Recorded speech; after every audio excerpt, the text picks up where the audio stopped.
the extras for both teams and see how we ended up. See how close we were to our prediction earlier on.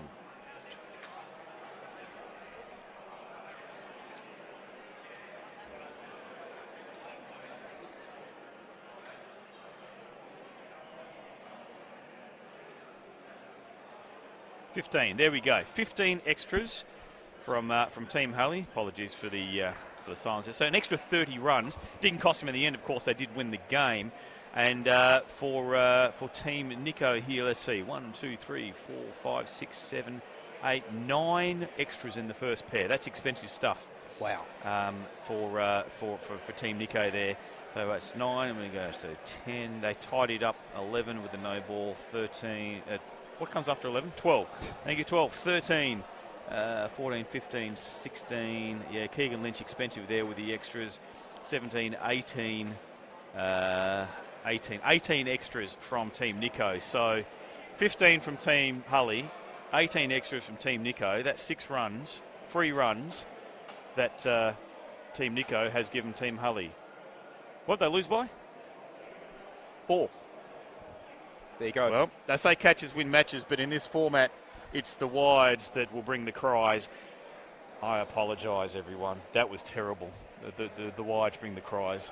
Didn't even rhyme, Steve. It was close. It's as close as I could get. I need to work on that, folks, and apologies. But the difference, not to take anything away from that final batting pair, having the nerves of steel to get them across the line, you would have to say it would be the extras count, something both teams are going to have to take a close look at.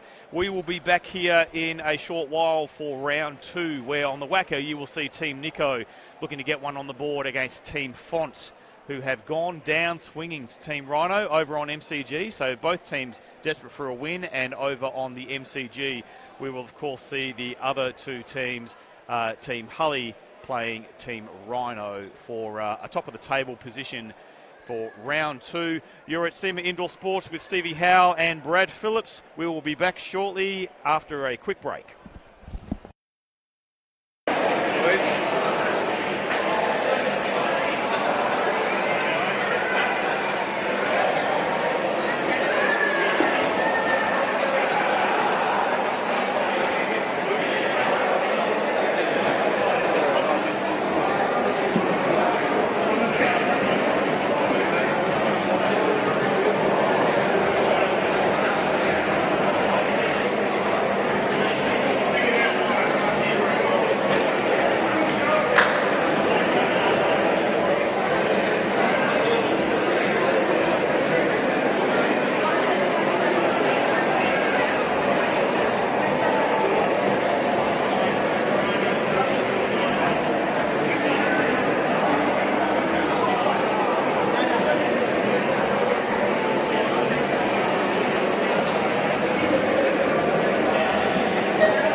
Yeah, bro. I don't know where it is, but definitely do that because we're not filming anything at the moment. So if I pull, what's it going to do? Just turn it off and I'll put it back in and we'll just go back on?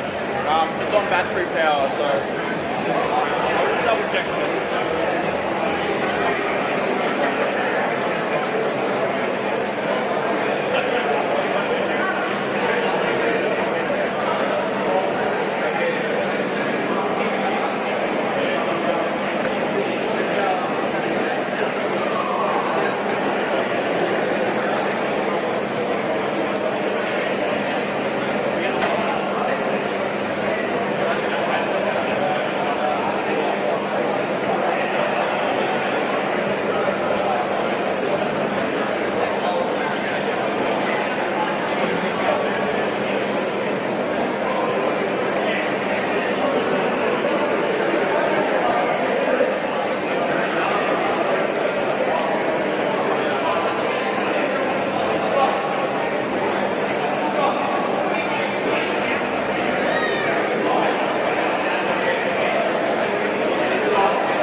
welcome back to the 2023 Indoor Bash Carnival here at SEMA Indoor Sports Centre. If you're joining us for the first time, good morning and welcome. My name is Steve Howell, and I'm joined in the commentary box here by Brad Phillips. Good morning, Brad. Good morning, Stevie. It's nearly afternoon. Well, what time is it now? We started nice and early. It's 11:45. We're getting close. So we're into round 2, folks, of the Indoor Bash. In the game here before you is Team Nicko versus Team Fonts. Nicko, of course, being the great Nick de Gries, is coach and captain, coach of the Team Nicko side. He's actually taking part as a player, having lost, what was his name again? No, they've lost a player early, so Nick de Gries has come into play. They're up against Team Fonts, coached by Wayne Fontana, captained by Josh Fontana. And we've got Team Nicko batting Andy Bottega and Louis Crawford at the crease. Pete Lewis, the veteran, with the ball in hand to bowl the first over of this round 2 clash between these two sides. Around the wicket, makes some room there, and a nice easy single there. What's happened to Louis here? He's pulled up a little bit sore after that first one. I think he's just experienced. I think it's the key word here. So if you missed the first round, we had an absolute thriller on this match to open the tournament between Team Nicko and Team Hully, coached by Mark Hullett, going down to the wire, the very last ball. Scores are tied, and Steve Doigie Russell, the veteran, able to pop one over the fielder for a nice easy 2 to win the game by 4 in a match that was decided, we think, by extras.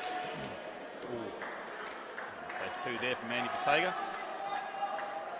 So I think it was 15 extras bowled by Team Hully to 18 extras bowled by Team Nicko. Of course, all the extras, all the wides and no balls must be re-bowled by all bowlers and not just the final over of each pair.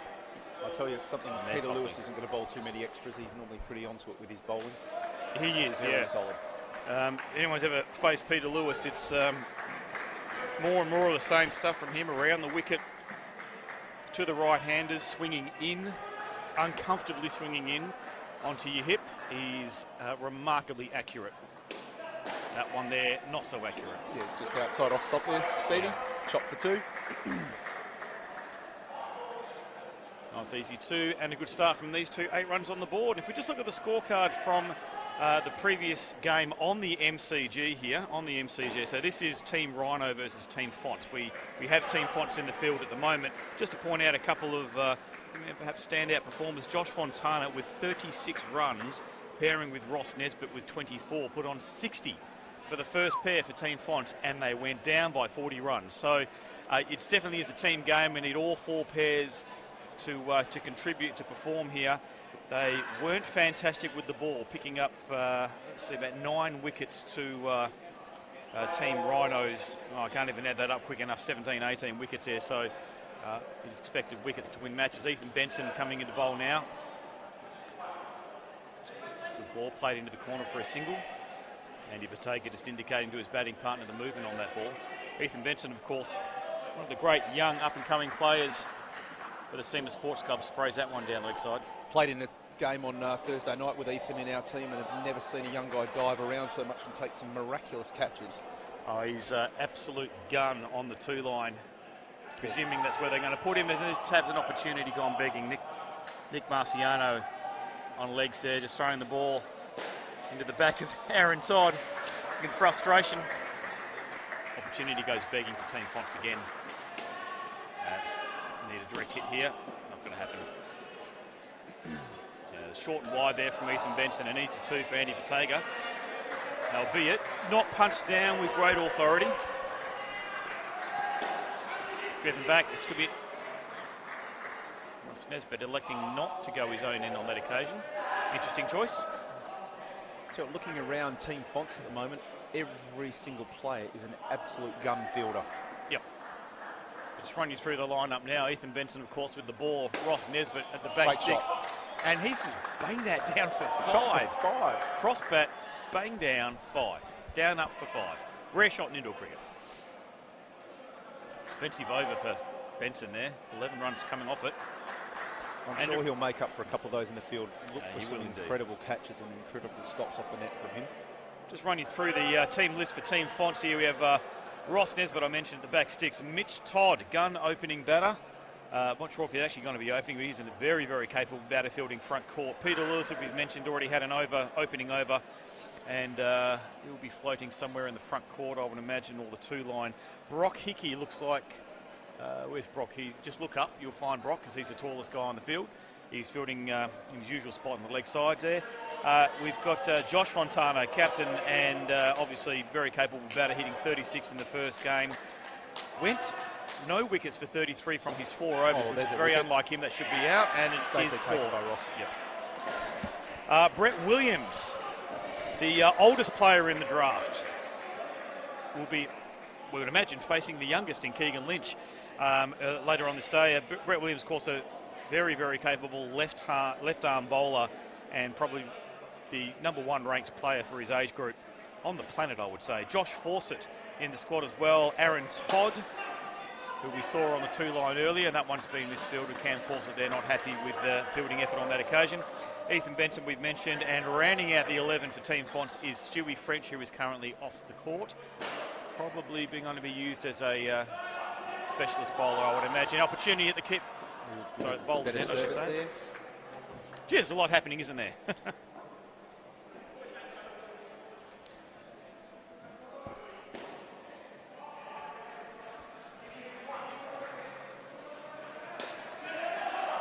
Nice safe 2 there from Bottega.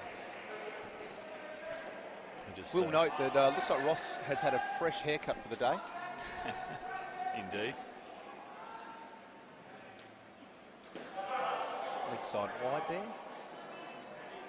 Close, but not close enough.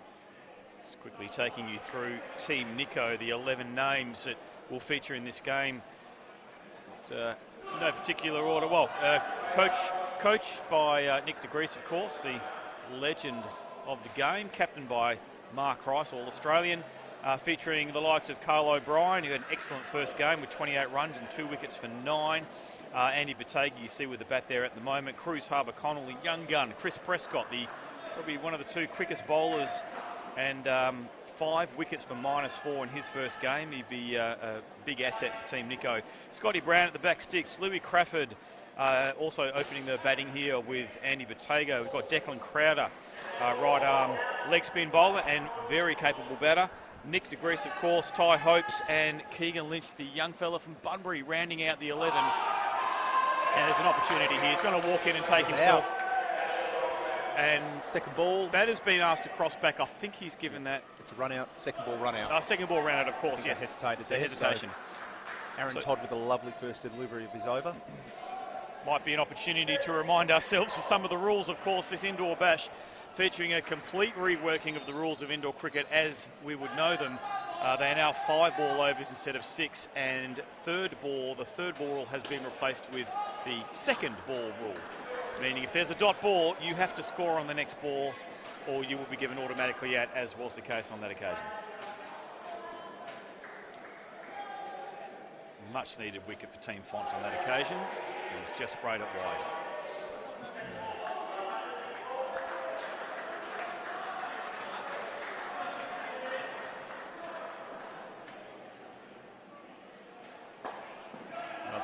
Full balls, an opportunity with a good flick, and on that occasion from Brock Hickey.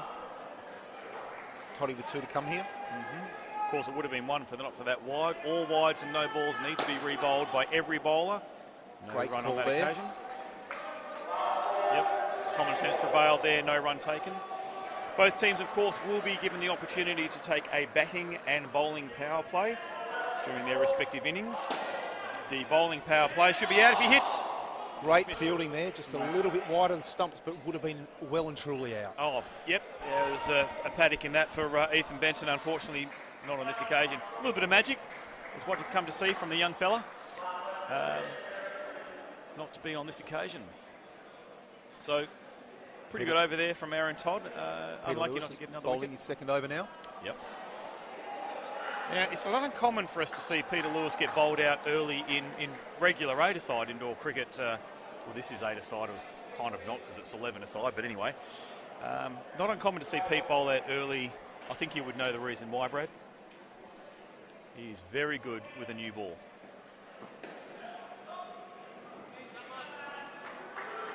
So usual Super League and state games. Pete's obviously got a lot of indoor cricket under his belt. His older brother, former coach of the Australian side, Dave Lewis. Ooh, fielding there by Tom in the corner. Yeah, Louis very, very well known for being an opening bowler. He often gets bowled out early. It could be the plan here. It could be that he's bowling 4. Really depends on how he holds up. It's an excellent, difficult shot there by Andy great Batega. delivery. Really good delivery, right up in the armpit, and he still managed to get and contort his body into a position to play that safely down in between the fieldsmen for 2. Andy Batega, of course, physiotherapist by trade, so he's probably the most limber of the lot.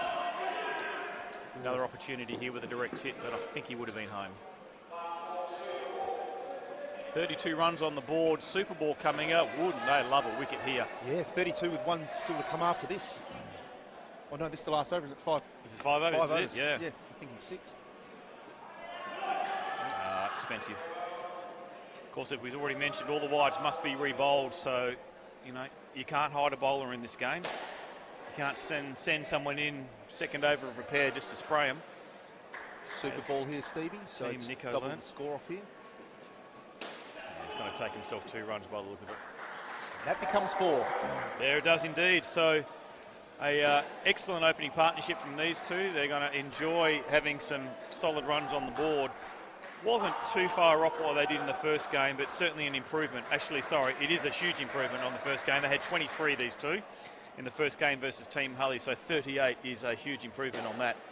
And we're seeing history repeat itself. We've got Scotty Brown and Cruz Harper-Connell coming in for the second pair again. Yes. So deciding not to change it up a great deal.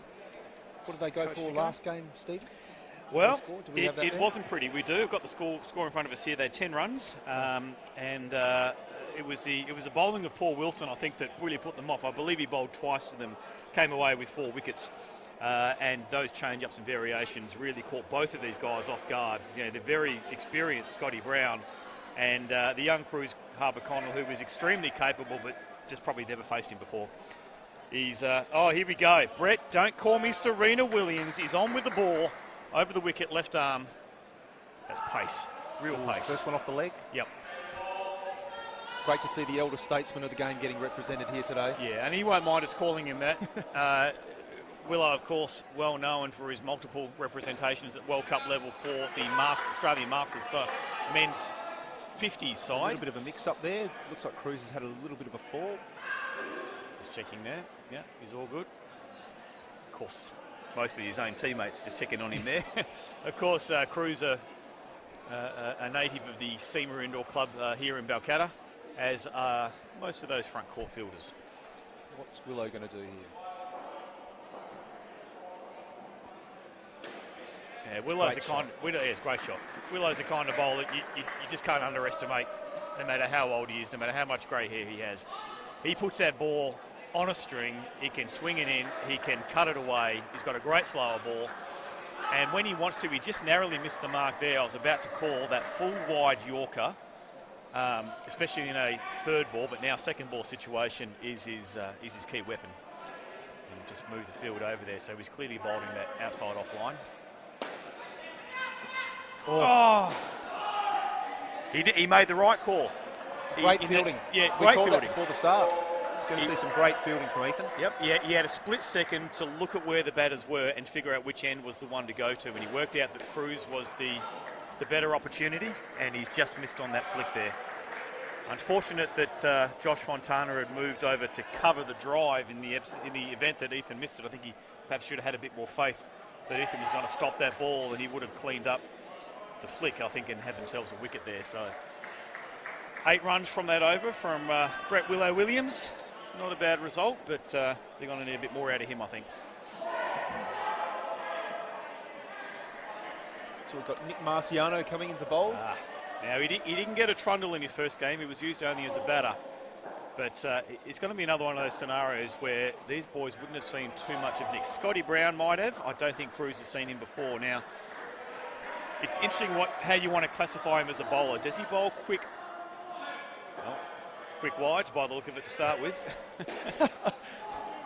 I was going to say quick offies, but he can generate some serious pace when he wants to. And has he front foot no ball there, or was that a fielding? Hard to see what was called there, whether that was a front foot or a fielding no ball. At this level, Steve, it'd be a fielding no ball, but well, maybe someone getting in a little you bit could possibly equally argue that for the bowling front foot as well. They have just come off an outdoor cricket season. Yeah, they have too. So it's probably that, but he is only bowling spin here. Oh, I don't know if you call that spin. They're onto his length, that's for sure. Big tall bowler like Nick Marciano, he's going to get plenty of bounce. If the batters preempt that, they're going to be able to bang it down all day. It's a great down up from Cruz. Yeah, that was just wide. Team Nicko extremely comfortable here. 2 balls to go in the over. And oh no. Oh no. What was that? Real estate.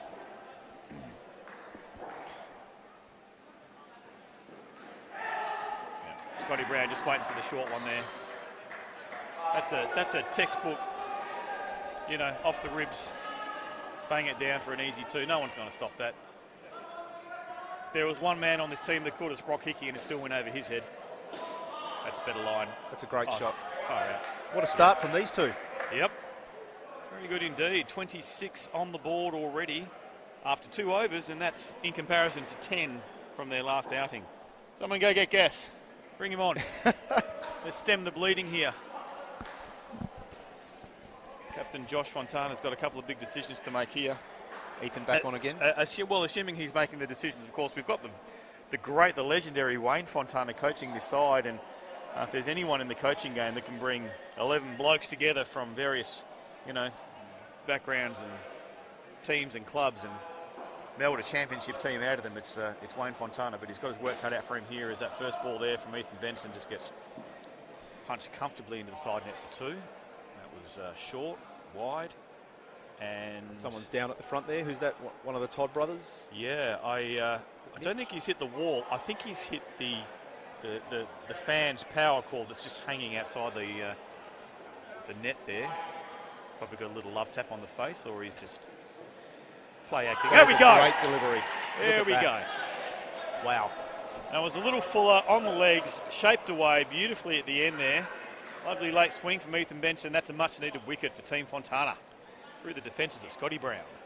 Don't see that too often, do you, Brad? Not often at all. That's one of the first times I've ever seen that happen.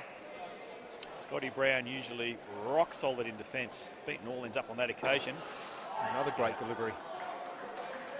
And he's very Willow-esque with the blonde locks coming in off the run up here. he is indeed. Get a haircut, son. He comes in again. That's a great shot. Yeah. That same shape, but just too wide on that occasion and an easy 2. You see Brett Williams on the 2 line there. He normally is a cover fieldsman, and Mitch Todd seems to have that position for the moment, but in any other game you'd see Brett Williams where Mitch Todd is. Here we go for this move here. And you've called it again, Stevie. Yeah, just over his head on that occasion, but that trademark left arm grab, turn, throw, hits 9 out of 10, Brett Williams. Unlike you not have it on this occasion. So decent over there from Ethan Benson. And just to compare that to last game, he bowled the 17th over, I think that is, and managed to get Luke Taylor, who is equally known for a very, very solid defence, bowled twice in a row. Nearly happened again on that occasion. So I think we might see 4 overs from Ethan Benson in this match as one of their premier strike bowlers. Aaron Todd coming on to bowl again. His second over. Geez, he has a few guys. Actually, is it? Yes, it is. There are a few guys that could put their hand up to bowl those 4 overs. I wonder if we're going to see Mitch Todd get a trundle. Aaron Todd now. Yep. Kept off the net beautifully. Just the one there. Mitch.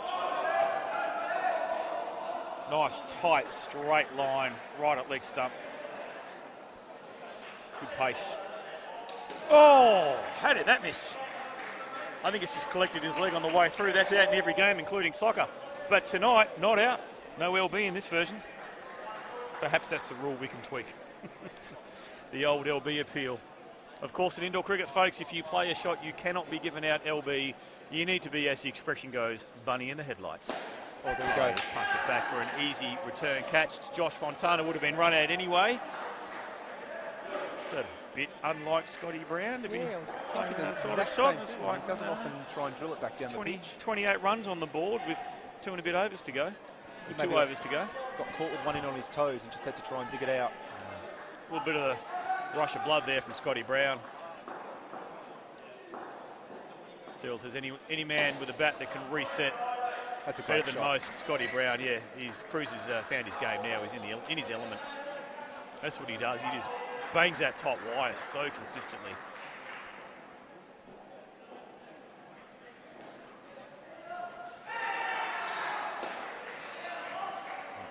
Hustles. Full wide.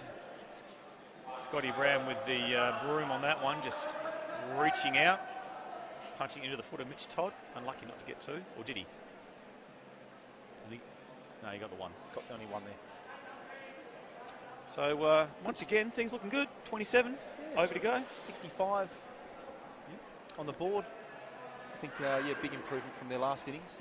Yeah, Just well, got to try and cement this through this time. Who have we got bowling? he's got Cam Fawcett by the look of it. He's trundling. It's either going to be him or no, it's not. So Josh Fontana, excellent bowler. He often closes for strikers A-grade side. Hasn't had a bowl yet. I wonder if they're going to save him for 2 towards the end, or possibly use him for 4 in the back 2 pairs. Brock Hickey, of course, another one, hasn't had an over yet. Excellent leg spin bowler. He's up there with Ty Hopes.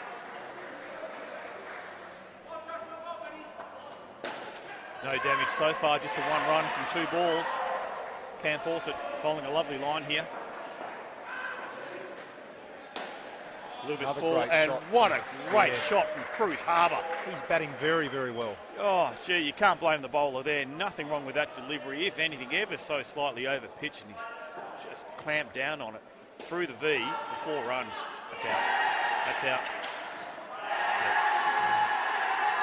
I think possibly a lack of communication there. A bit of a late no call from Cruz. Sent Scotty back. He didn't have much chance. Great little tap there from Brock Hickey. He's just there's probably no run there when you hit it at that height. Super the ball leg here, side. Stevie. So 1 ball to come. Super ball, indeed. The score is on 27. Yeah, he's gonna unlucky not to get away with that. That was narrow. It was right on the leg side line, I'd have to say.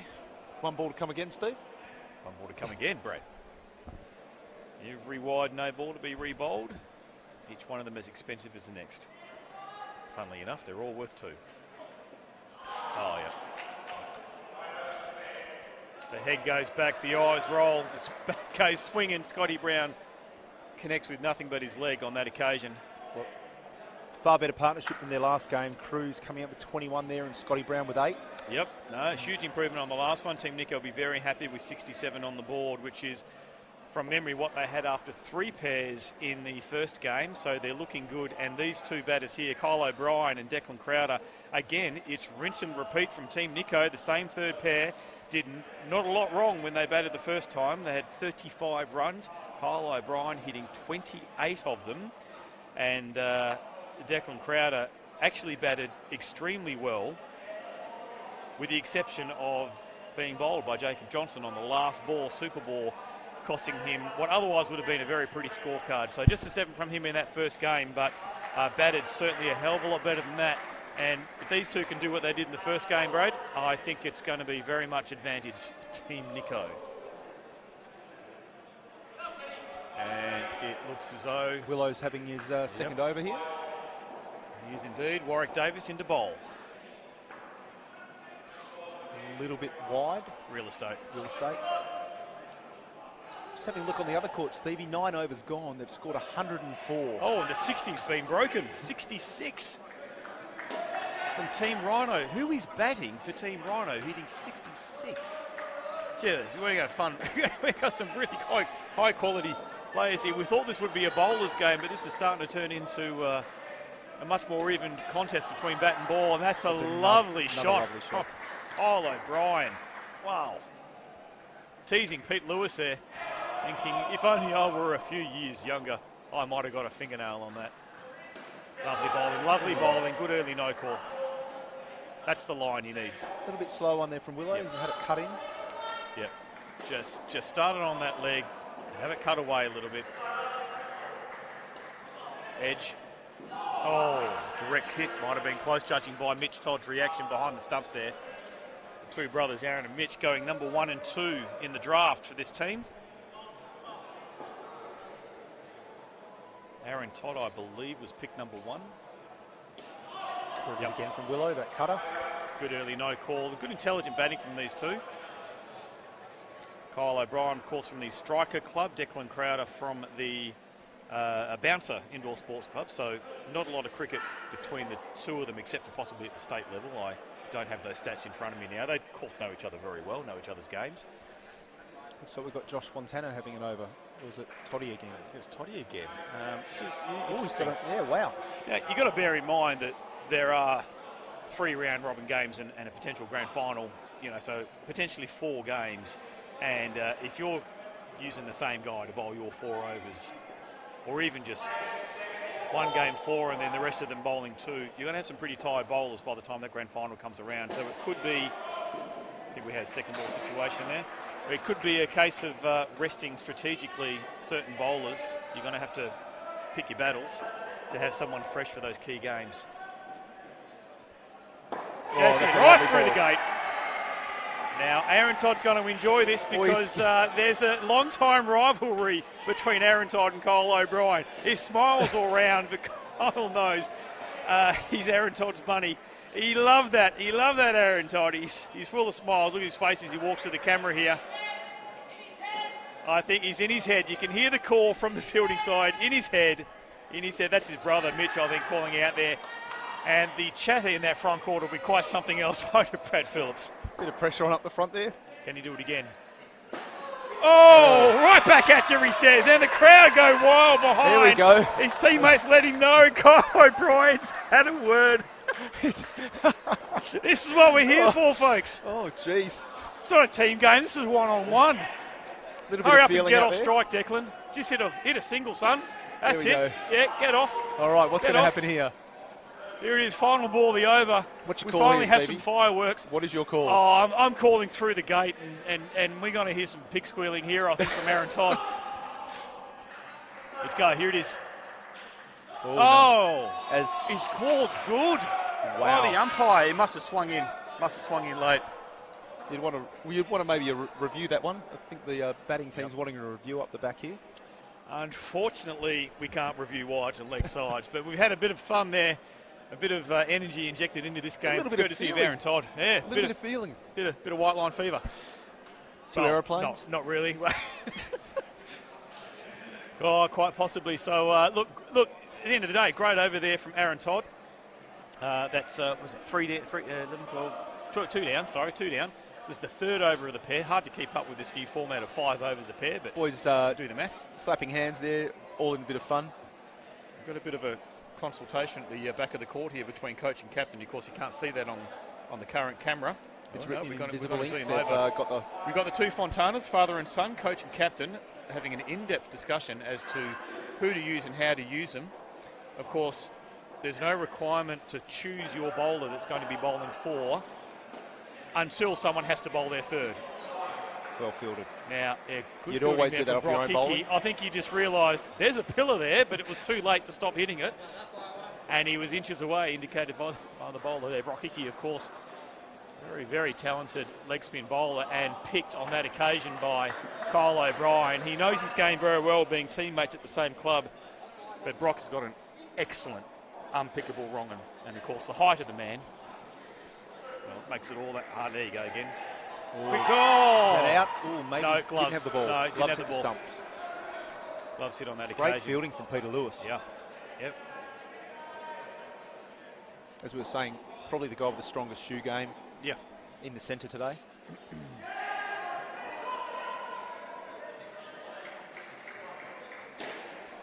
Regulation leggy on that occasion. Again, picked by Kyle O'Brien. I wonder if they perceive a weakness against Declan, perhaps, because Kyle's got Brock sorted. Here we go. Look at that. No, great fielding. Aaron Todd again. Well, that's why he was picked number 1 from Team Fonts, 3rd overall in the draft.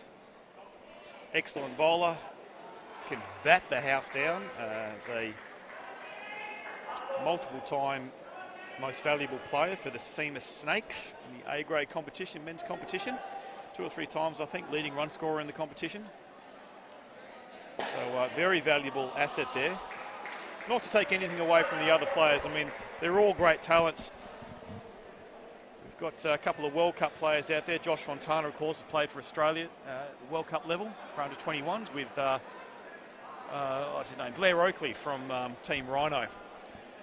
So we're going to have Josh bowling this over. We are. So Dad just coming through and telling him what he wants. Unless he's going to be bowling 4 of the last 6 overs, which would be a very...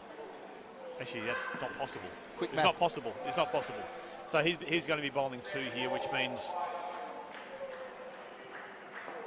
What does it mean? It means that Ethan Benson surely would be one of the ones bowling 4. And Aaron Todd's got 1 more. Aaron Todd He's bowled 3. Has bowled 3, so he's got 1 more. Yep, that's correct. There we go. Serious pace there from Josh Fontana. Fortunately, just wide of the mark, and again, teammate on strike. Kyle O'Brien knows his game very well. Puts that away for an easy 2. Team Nicko on 79.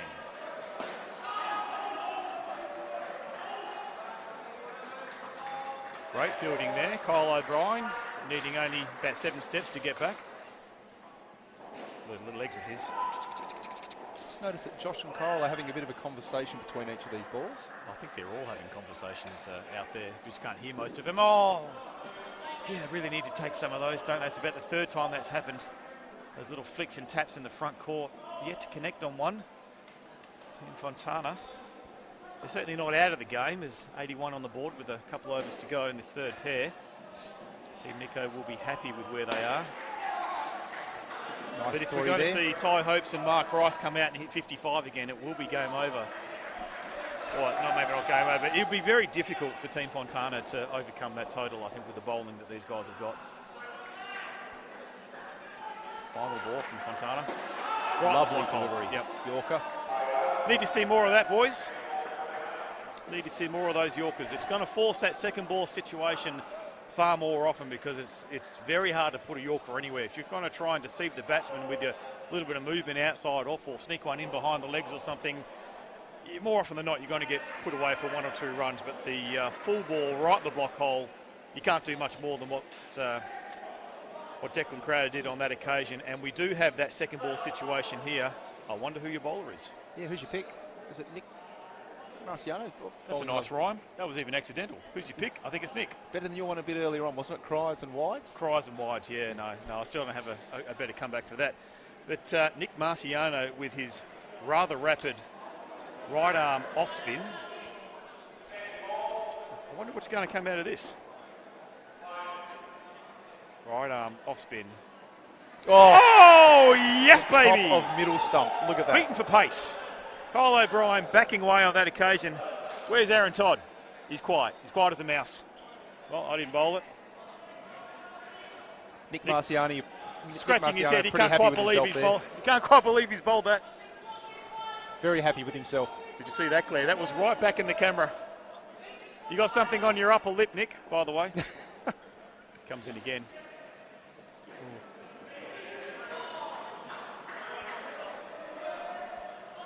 Checking upstairs, not hard to do to Kyle O'Brien. Can't quite hear what Nick's saying, but you can pick it up on the camera. Here we go. Slows it down nicely. That's going to be a single. No chance of a run out there.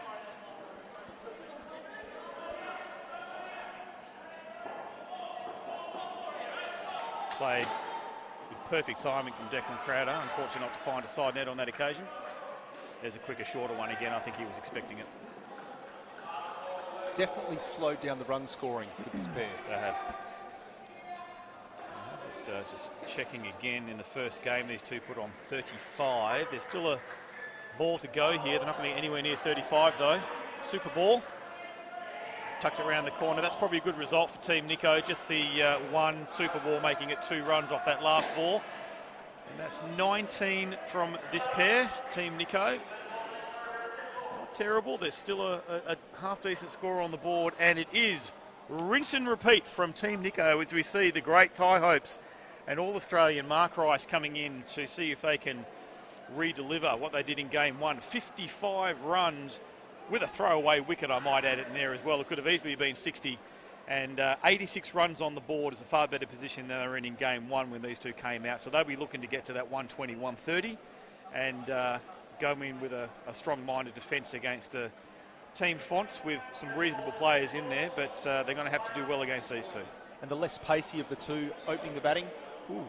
Ooh. Stolen my phrase. Indeed. The less pacey facing the fresh facey in Ethan Benson. Yes, folks, give me a point. The fresh facey to the less pacey. Ethan Benson. Goldilocks, as they call him. I was told he was going to get a haircut, but the barber was closed for cleaning, I think. Ethan Benson looking to clean up here. Right arm around the wicket. He's already got a couple of wickets to his name. Bowling to the great Ty Hopes. Here we go. Ty Hope says, I'll have none of that. Just casually steps back into his crease.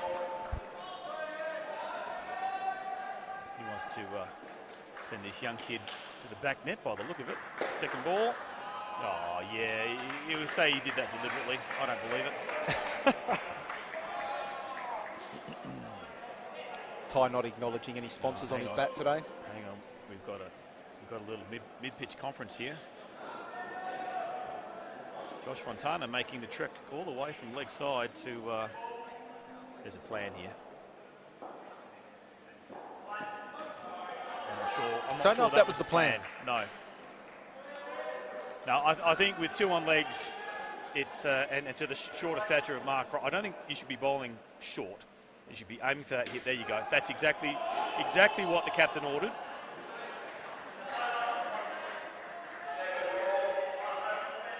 Second ball called. Yep. No hint of a run, but they forced the second ball scenario here. Does Mark Rice go? If he puts it wide, it's gone. That's well bowled. Well played. Well played, well bowled. You can't ask for much more than that as a captain from your bowler. You put it in exactly the right spot. It was just played with perfection from Mark Rice for 2 runs.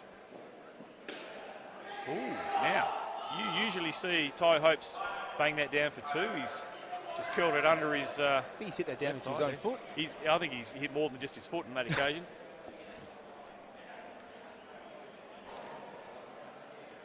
That's hit a bit more padding on the way through to the fielder.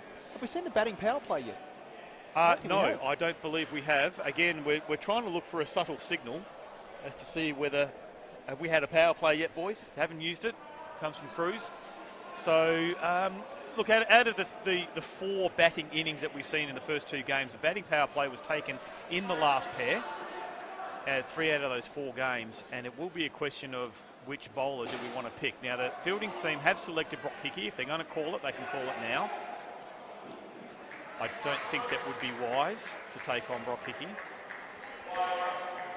But that leaves Aaron Todd, Josh Fontana, Ross Nesbitt's clearly not bowling. I'm struggling. I can't figure out who the extra bowler is. Well played by Ty Ross Hopes. hasn't bowled. There's 3 bowlers left after this over. Mitch isn't bowling. Maybe someone's off. They can't bring anyone back in because it's the final pair. Tell you what, we'll just see if it plays its course. Ooh, hustle that, right, Ricey. And that's the thing of leaving it too late, hey, Stevie? You don't have much of a choice anymore.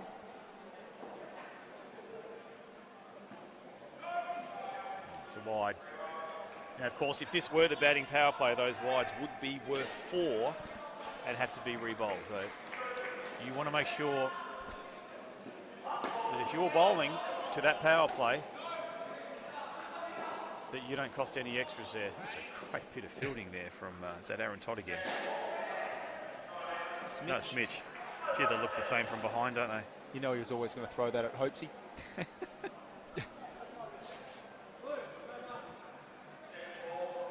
Second ball. Pressure's on Ty Hopes to make contact. You'd think he would. That's wrong. Oh, he's overpitched it, unfortunately. Well played by Ty Hopes there. Side net for 2.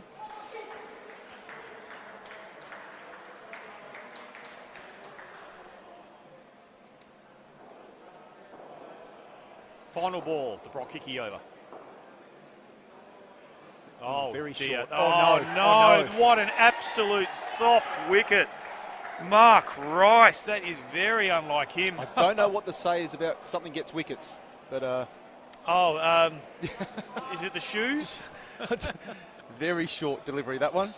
A little bit too much time. The old rank long hop, I think that under the old rules of indoor cricket, that'd be a no ball because it bounced before the halfway line. They, of course, eliminated that rule several years ago. So I think if he had a stayed in his crease, we might have pieces also got of the double shish bouncer. kebab like that are still considered legal deliveries because, let's face it, you should get punished anyway. He had all day to hit that one out of the park. Josh Fontana coming on to have his second over, or is it his third? Yeah, I'm just Second over. trying. If it's his third, that means he's bowling 20, and Aaron Todd has the 19th. But I think it's between Aaron Todd and Josh Fontana. If you're going to choose one of those two to go after for your power play, it's going to be Aaron Todd. Mainly because they know his game, they play with him at the same club. I think there's a slight advantage there. Wide to start with, an uncharacteristic wide from Josh Fontana.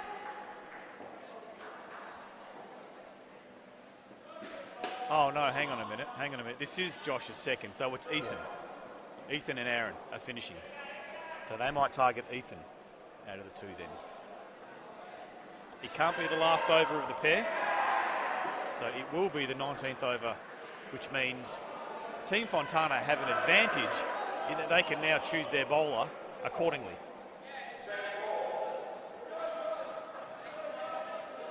Perhaps a tactical error there from Team Nicko.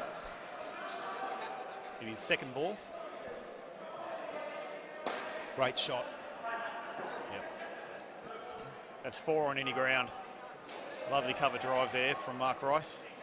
Just grabbing his hammy. Did you see that? So last game it was the quad, now it's the hammy. I think he's falling to bits. Well, I think he just hasn't warmed up properly. It's another wide. Expensive from Josh Fontana. Can't afford this team Fonts. 104 on the board with 2 overs and a ball to go.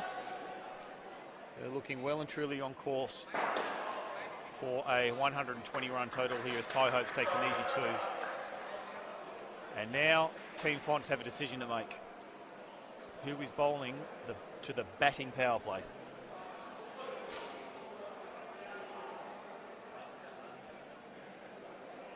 And it looks like it's going to be Aaron Todd. Wise decision.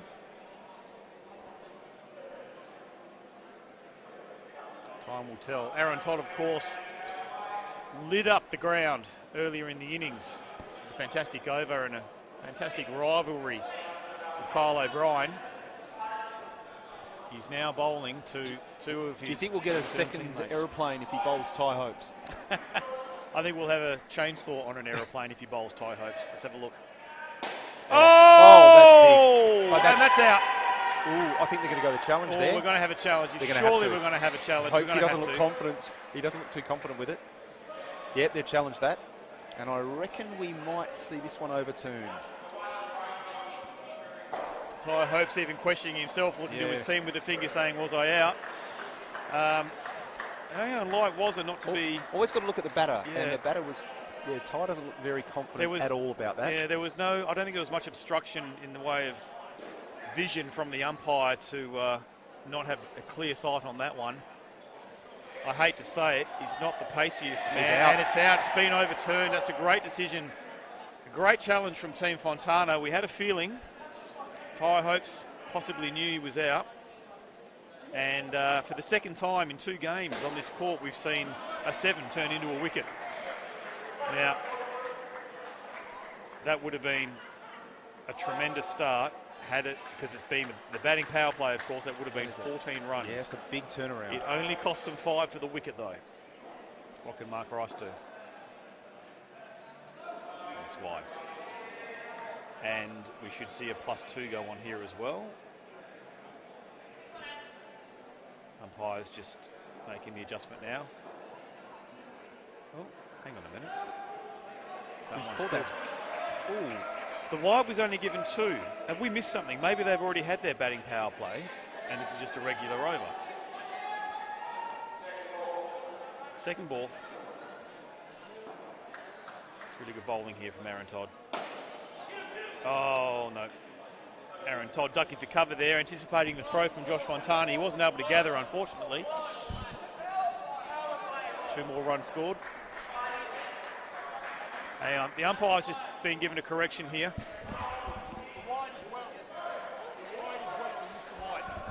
It is indeed the batting power play. Yes, umpire. At least we're onto it, Stevie. No, we're onto it. We are onto it here. Unfortunately, we can't communicate with the umpire from here, and he does acknowledge the mistake on that occasion. Looks like Coach Nicko was going down the side there to call that one. Now the score's on 23. It's just bowled a wide and 27. There we go. Yeah. So we're on song now. Let them off a little bit after that wicket. Yeah, did indeed.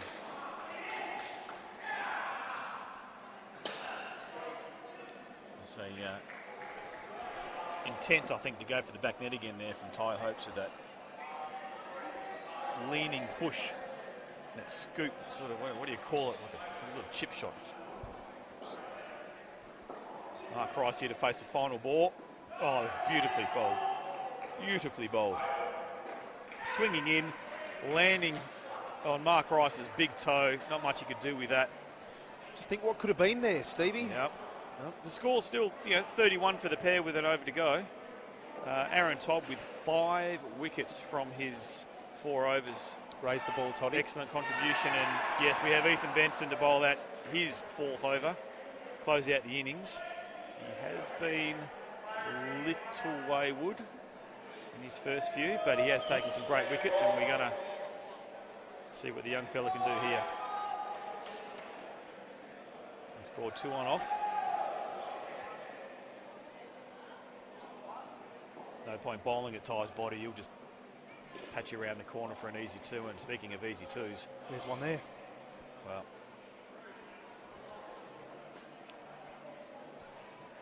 that was a rankful toss from Ethan Benson. Nope. Real estate again there from Ethan Benson. Not happy with himself. We'll have to re-bowl that one. Ooh, that's a great delivery. Yeah. I would say, Stevie, I reckon we've seen a lot more extras in this versus a standard A-grade game of Super League. It would seem that way. I mean, it might be because we're sitting here commentating, watching every ball, and we might not have that particular focus. Just in a casual A-grade game, I think we'll go through a few scorecards, you'll see some. But yeah, certainly, look, it's really the first major game for these guys of the season. The Super League season over here, of course, hasn't started yet. As you mentioned earlier, a lot of them are coming off outdoor cricket and need to adjust to the weight of the ball, the length of their run-up, not landing on that crease with your front foot. A few adjustments need to be made, and it doesn't happen overnight. Ooh, nice. Even for the most seasoned of cricketers. That's great fielding. He's given that not out. And they've got a review up their sleeve. Do they use it with 2 balls left? Aaron Todd immediately calls for the review. Says, yeah, we'll take a look at it because that is the Super Ball, and it will be -10 if it is overturned. The soft signal from the umpire is not out, so it needs to be conclusive. That's a really solid batting partnership, 41. Yeah, very good. Could still be 31, and it could be 45. Just depending on how this is judged. Actually, it might be 45. He's already put the 4 up, hasn't he? Yes.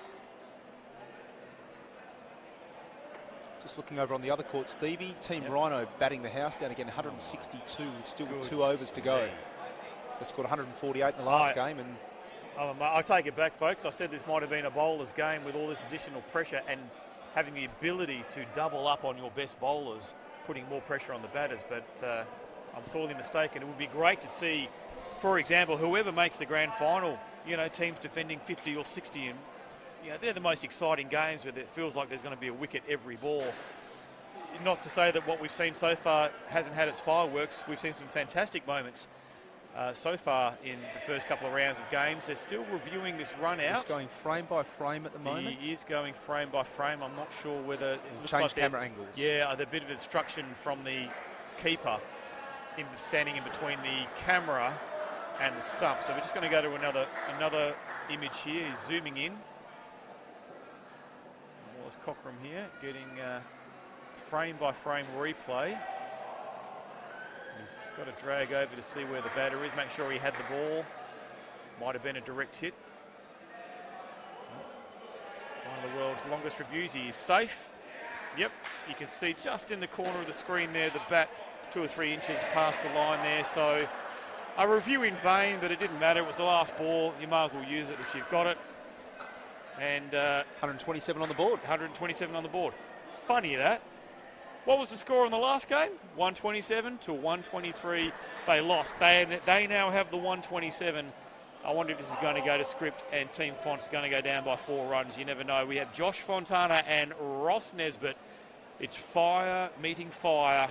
2 young guns. 2 young guns. They're going to try and replicate what Team Nicko did. Andy Bottega and Louis Crawford. Basically, it's the same in blue for these two. Ross Nesbitt, a very attacking batter. Josh Fontana, a very disciplined batter. He'll bang everything for 2.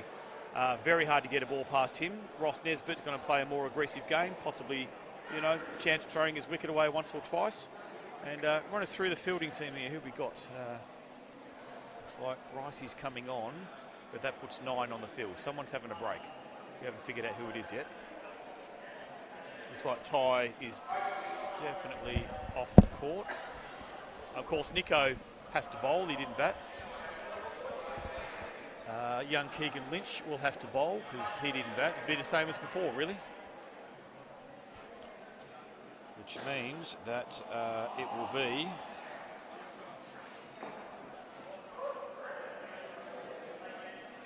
of course, Chris Prescott, who didn't bat. So Prescott will bring on a bowl. Yeah, he'll bowl 4. Ty Hopes went for no wickets for 33 runs off his 4 overs in the first game. Does Nicko risk bowling Ty 4 overs again, or does he take his chances with one of the other? I'd be putting Ty on for 4. That's not going to happen again, I don't think. No. We've got to consider Mark Rice appears to be carrying a bit of a niggle.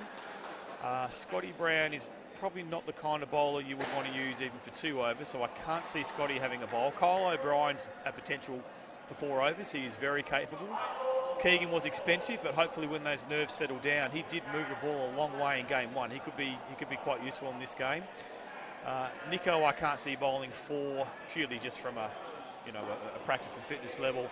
Cruz Harbour-Connell, should be capable of bowling 4. Louis Crawford can certainly bowl 4. Declan Crowder, if you're going to bowl 4 overs of spin, I think you're right. You bowl Hopesy. Looks like we've got Kyle O'Brien to open us up.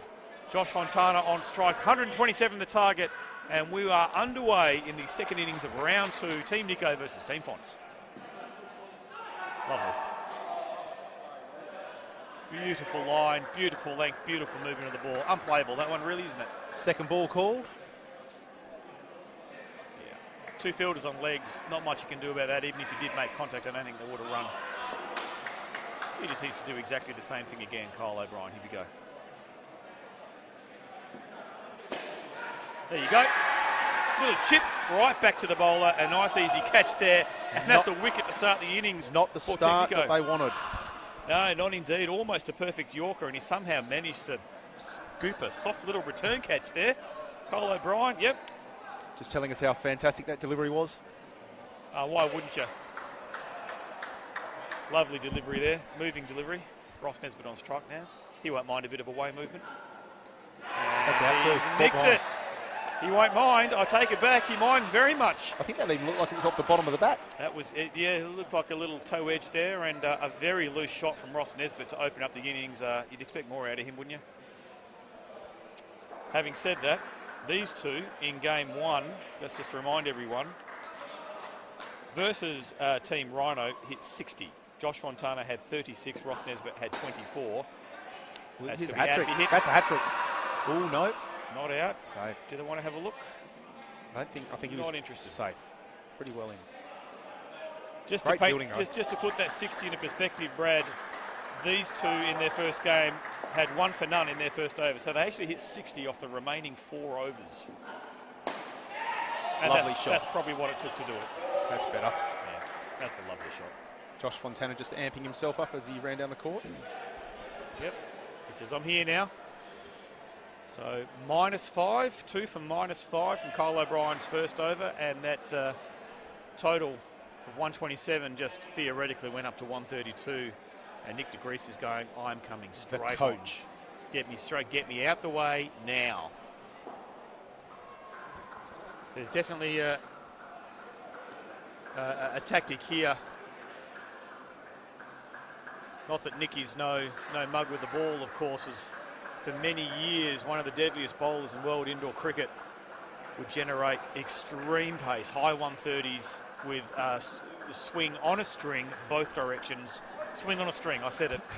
He can still achieve today, that Stevie. swing on a string. I don't know if high 130s are quite in the frame, but place, not pace. And wasn't that premeditated from Josh Fontana? He was proposing before the ball was even released. Down on one knee, just taps it down over the outstretched hand of Kyle O'Brien there, which wouldn't be difficult for a man of his stature. And there's that ball on a string again. Good bowling there, going the other direction into Ross Nesbitt on that occasion.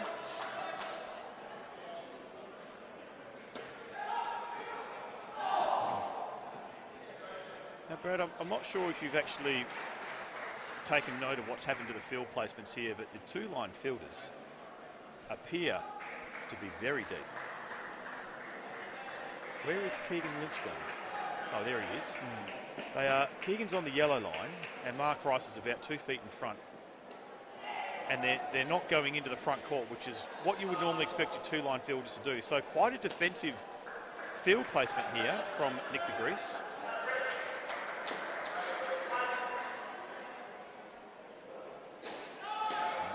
Sprays that one. Wasn't able to get that one to come back in. String broke.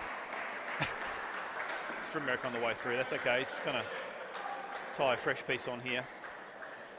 A bit of away movement from Fontana. Yes, indeed. That'll do. That'll do from... Oh, that's an effort. That's worth a look. Ooh, is it? Ooh. Great second throw. effort from Keegan Lynch there. Slight fumble. Calls What are the they doing confusion. there? No, they're going to let that one go. That was a great throw. And that'd be worth a look just for fun, I think. He somehow got tangled up with Ross Nesbitt trying to go back into his crease. Turned underneath him, threw over his body for a direct hit. And it looks like Ross Nesbitt did just enough to get back in and not invite the second...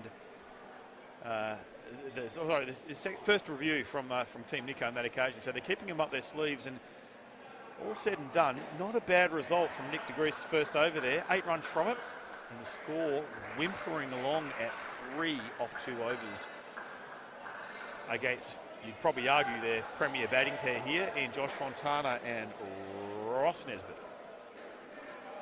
A lot of discussion going on here. Scotty Brown, Mark Rice having a chat. They know they have to use Keegan Lynch. They know, obviously, they're using Chris Prescott and Ty Hopes because they haven't... Ty should bowl. Chris hasn't batted. Keegan hasn't batted. They have to bowl. That's wide. That's not what they want from Louis Crawford. In case you missed our first match broadcast, folks, Team Nicko went down by 4 runs to Team Hully in the first game of the tournament. So that's a a lovely great shot from Ross Nesbitt. Punches it down, back net for 4. But the extras count in that game was 18 wides or leg sides, 18 extras worth 36 runs for Team Nicko to 15 extras for Team Hully. Full. That's a no ball that's been punished to the back net for 4. That's very expensive and a rebowl.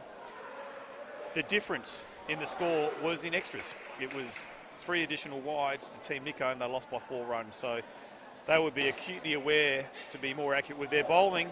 Nice little effort there from Luke Crawford. A little bit of a wince there from Ross as well when he came through. Like what you said a bit earlier on, Stevie, these guys have turned this around pretty quickly. Yep. Didn't get off to the greatest start, but have definitely piled on some runs since then. It's going to hold up enough. Defensive shot. The way these guys play the good balls from bowlers and manage to bang it down and have it just float in the air, takes all the pressure off the run, takes a run out of the equation. Well played by Josh Fontana. That's played straight to It's a mid-off fielder there, Chris Prescott, with 2 on legs. Last ball will be over.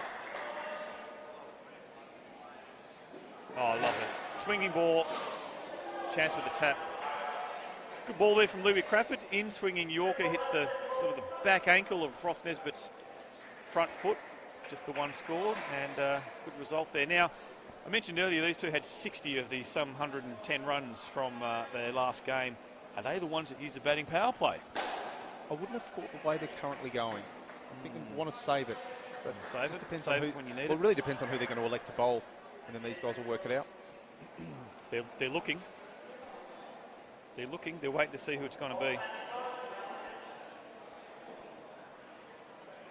Looks like it's going to be Kyle O'Brien. It is.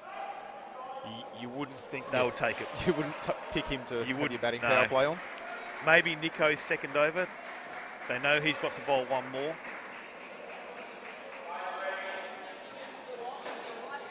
Did Cruz bowl in the first game? I'm not sure he did. No, he didn't.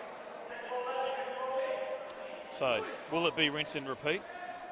Or will they change up the bowling lineup? This team Nicko, of course, Cruz Harper-Connell indeed did not bowl. Very capable bowler. But did they just call the batting power play? We'll have a look in a second. Scores on 19. Is it 2? 2-1. Nope. So not the batting power play. Kyle, of course, excellent first over. Went for -10. No, beg your pardon, -5 it was. 2 wickets. Oh! There's that little backwards flick there from Cruz Harbour, narrowly missing. I think all those little half chances are probably out if they hit.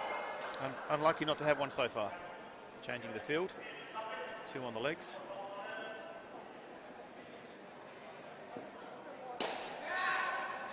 Oh, put down. That a is rare drop.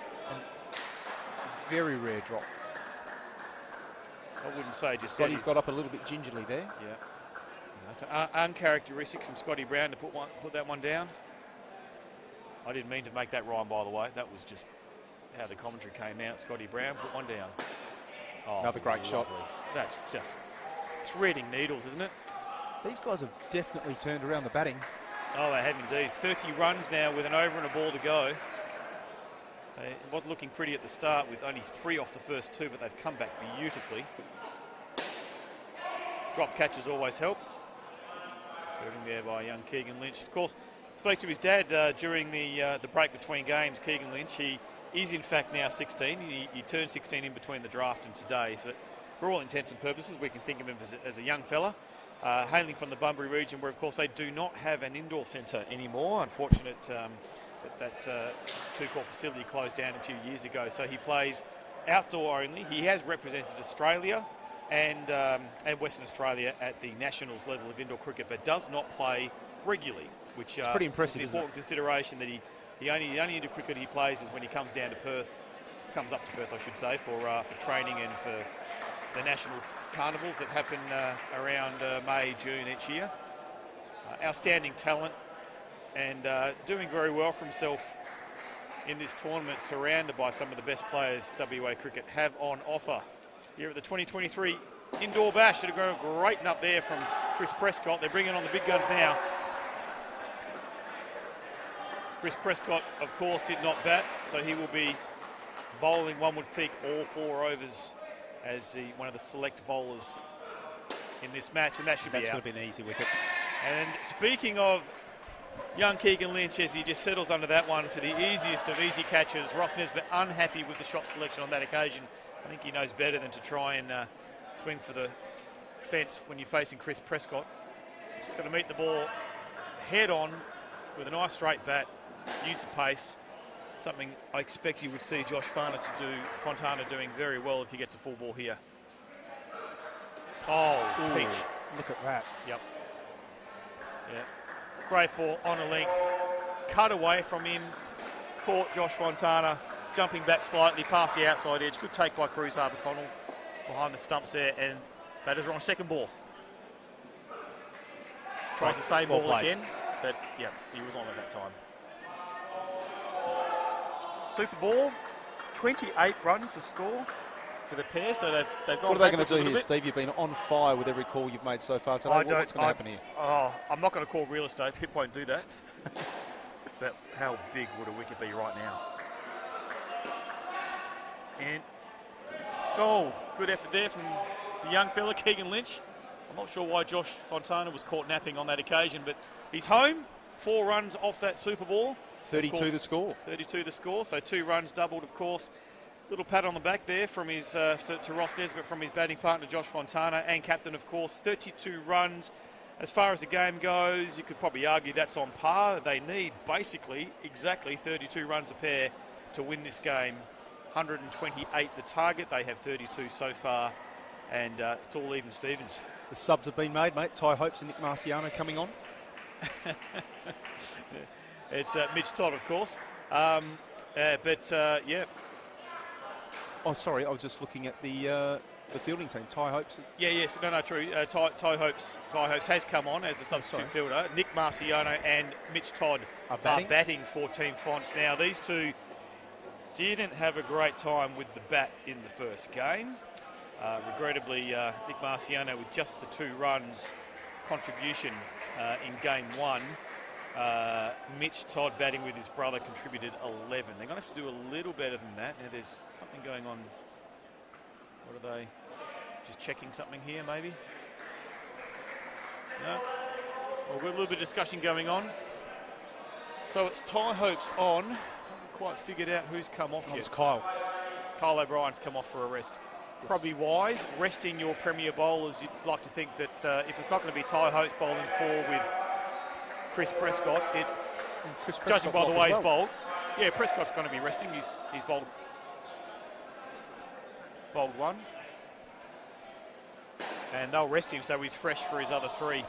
Young Keegan Lynch now coming on, looking for an improvement on his game 1 performance. That's a good area. Well played by Mitch Todd. He's very, very good off the hips. Mitch Todd, you can't blame him for that. Keegan a little wayward in game 1, but does move the ball a long way. That's lovely bowling. He slipped over. There's still a chance. That's out. Yes, that's out. Oh, no. Wow. Mitch Todd falling on the turn, doing a Lydia Thorpe as he scrambles to his feet to try and get back into the non-striker's crease. He had more time than he realised, and Scotty Brown with the presence of mind to still attempt the run out. Direct hit catches Mitch Todd just short of the crease. They elect not to review. Oh, man, unfortunate wicket for Team Fonts. Oh, wow. It's going to hurt. And dead ball called by the umpire. The score will stand. Telling you, is that Ty Hopes that's been struck? It looks like it could be Ty Hopes. We're just going to have pause in the game, folks. I'd love to bring you an instant replay, but we don't have the facility at the moment. We're just going to see if we can get the camera to zoom in. He's on his feet now. He's going to gingerly be walking that one off, I would suggest. Very hard to tell where that ball has struck Ty Hopes, possibly on the leg or maybe in the middle of his abdomen area there. Little love tap there from Nick Marciano. And so they're doing a retrospective challenge here, are they? What's happening there? They've just replayed the run out of Mitch Todd. Just confirming that was out. I can't see that would be allowed. Once the bowler commences his next delivery, you've lost the ability to review. That ball is good. Keegan Lynch with an away swinger on that occasion, not the in-swinger. Mitch Todd wanting nothing to do with it, and they're on a second ball situation. Be doing well to get another one past Mitch Todd here. Here comes Keegan. Oh, it's well bowled.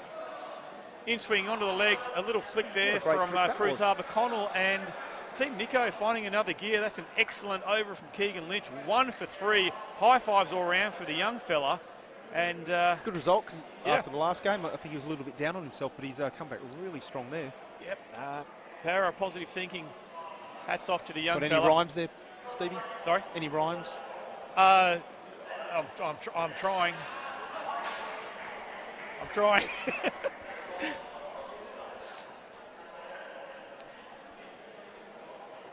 Marciano and Ty Hope still having a few words in the centre there. I bet you my ridiculous commentating salary that Ty Hopes will be bowling 1 or 2 to Nick Marciano after that cheap shot. Yeah, Nick just saying, I did line you up, Hopesy. Yep. He's just adjusting the groin area there, Ty Hopes. I think he might have copped one in the box. Those who've ever played indoor cricket, that's about the worst place you can cop one, I tell you.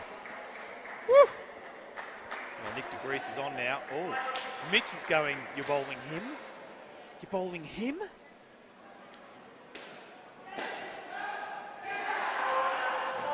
So it lines up for that inside out shot. Inside edge, just a single.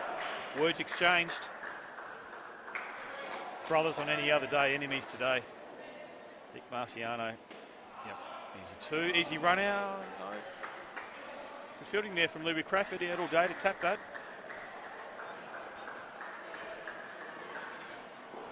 Oh, he's going to have a crack, surely. Surely, Mitch. Oh, there it is. Oh, Keegan again. Keegan again, yes. Young fella is on fire down the front there. All Australian under 16s. Captain WA. That's out. Oh, great catch. And I'm not sure if you can hear over the noise of the celebration from Team Nicko, that was caught by Mark Rice. Rather casual. Just a one-hander. Bit nonchalant.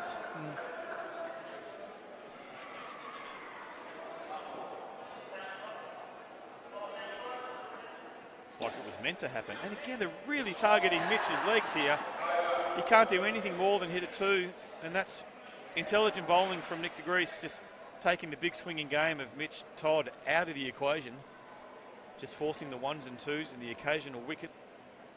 In the case of that over there, Nick Marciano with a loose shot. Mark Rice with a nice easy catch. Ty Hopes and Mark Rice having a discussion mid-pitch here. Come on, when do you want to bowl me? When are you going to bowl me? Bowl me now, but it's going to be Declan Crowder with the ball. So the more leg spin, and yeah, this could be interesting. We might see some fireworks here. Louis Crawford just giving Mitch Todd some advice on how to play him, I think. That's a bit unusual. Yes, mate, he bowls the occasional straight one. Declan Crowder's got to be careful. If he gets his length wrong here, drops it in short, Mitch Todd will crunch it.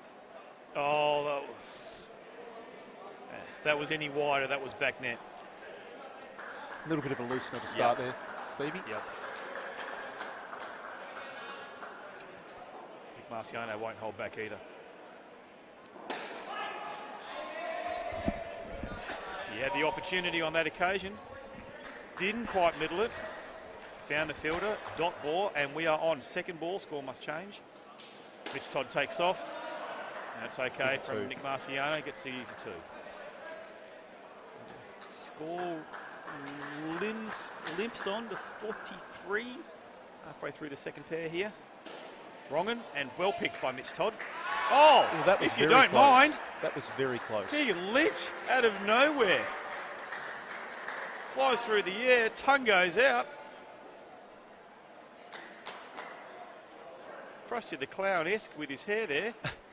Oh, that's out. Scotty Brown, that's like picking fruit off the apple tree, just jumps up and pulls that one down. Another nonchalant catch from the veteran Scotty Brown, and another loose shot from Nick Marciano. Some words being exchanged between the two batters. Mitch Todd says, let's not go here again. His contribution so far, -4 in a partnership of 8. He needs to do better. Nick Marciano. And it's time to bring the young gun on again. He's on fire, Keegan Lynch. 1 for 3 from his first over. And he seems to be everywhere in the field.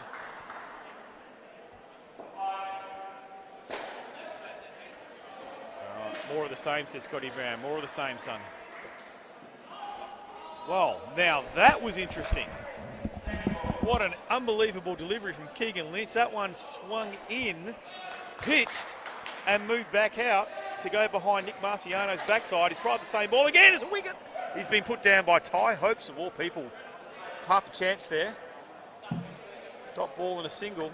Or is it 2? It's 2. Dot ball and 2. So really good bowling from the young fella so far. He's targeting those hips beautifully.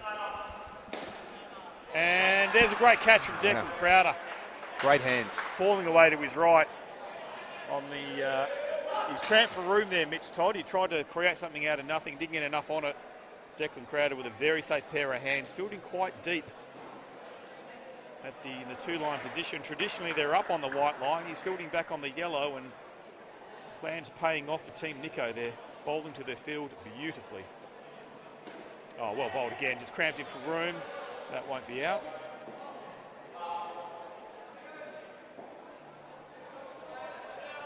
And the young fella, Keegan Lynch, doing the job for his captain and his team. Putting it right where he's been told absolutely. to. Bowling straight to his field. Immense improvement on game one. And again, that's all right.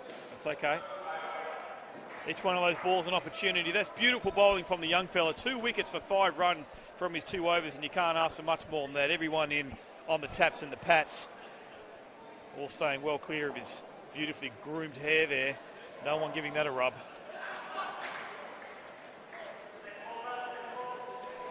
Was your hair much like that back in the day, Stevie? Never. Never. Never. No? Never. No, I never had hair like that. Haven't had hair for a long time, actually.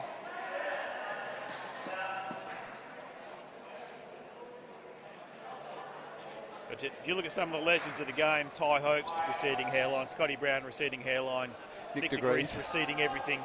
Is it nearly a bowling Vinny ball? Sandhu. I call it a sign of greatness from indoor cricket, you know.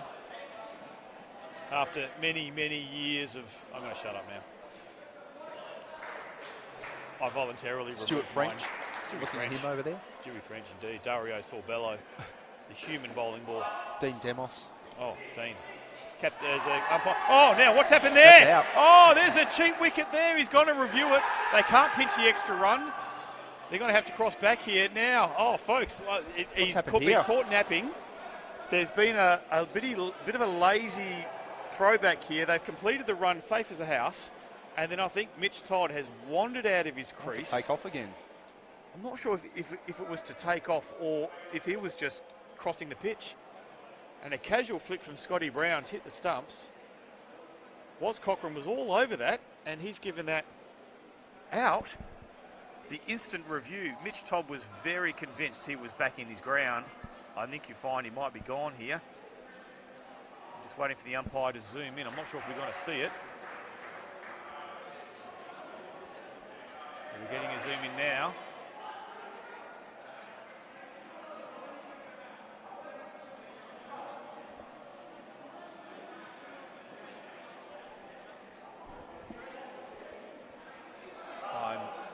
I'm not quite sure. It looks like it's been given not out.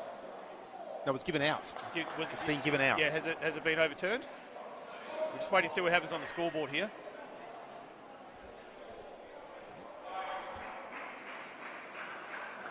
One run has been added to the score. Not out. It looks as though it was not out, so it's been overturned. That's an uncharacteristic error. I don't like your 97.2% stat that you gave earlier, mate. He's been overruled on 2 reviews so far, Cochran. I think Mitch Todd very lucky to get away with that one. It was a lazy piece of cricket on his behalf. There we go. Yeah, that's what you do. Lovely too. Yeah, just jogs it through.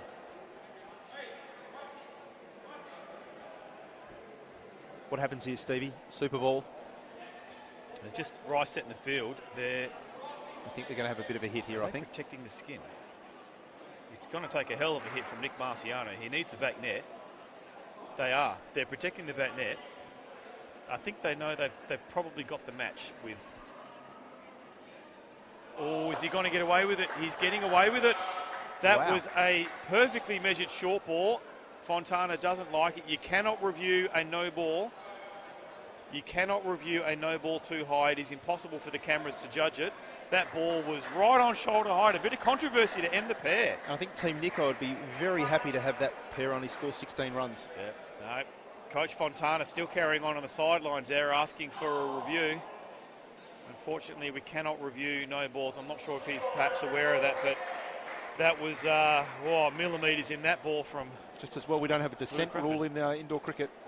Yes, they've got to be careful. I think this sort of casual one-off carnival. Those sorts of rules are not written down, but common sense prevails. We're all here for a good time. You know, there's still a little bit of seriousness and competition about it, and it looks like Cruz Harbour Connell has been brought into bowl. So this will be his first over of the day, I think. Actually, you know what? I think they're resting Ricey. They're not going to risk bowling Ricey with his leg. Okay. Yep. This is Cruz's first over of the day. Yep. And a good time to come in and bowl it. All the pressure on Team Fontana. We've got Brock Hickey at the non-striker end, and he starts with a absolute. That's gone down the wrong. It's gone down the wrong way down a one-way road. That's yep. Ricey just coming in to calm him down a bit. Yep.